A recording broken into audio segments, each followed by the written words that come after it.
Jelang maghrib, Sebi Sambom CS lari ketakutan diburu Satgas Kartens. 4 lokasi di Ahyukibo jadi medan tempur. OPM mengklaim 4 wilayah di Kabupaten Papua Pegunungan jadi medan tempur. Anggota dari organisasi separatis di Papua tersebut adu tembak melawan Satgas Kartens yang beranggotakan TNI dan Polri. Jual beli peluru ini terjadi setelah OPM menembak seorang anggota TNI. Kasatgas Humas Ops Damai Kartens 2024 AKBP Bayu Saseno mengatakan, kontak tembak meletus setelah tim NPB OPM melancarkan tembakan ke arah petugas.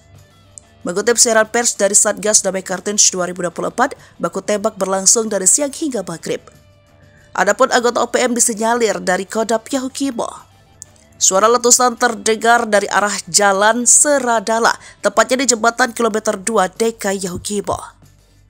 Satgas Ops Damai Kartens wilayah Yahukimo langsung merespon dengan bergerak cepat mendatangi TKP penembakan tersebut.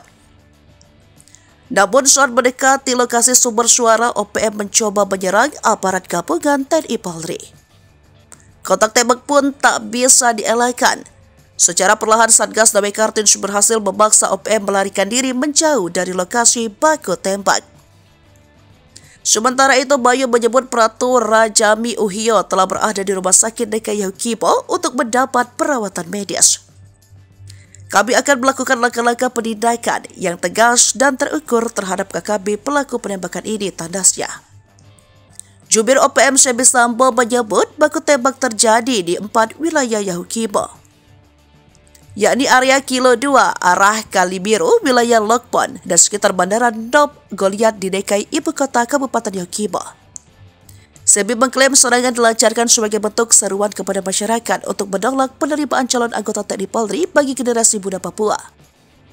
Pratu Rajami Uhio, prajurit TNI yang bertugas di Kodim 1715 Yahukimo, menjadi korban penembakan OPM.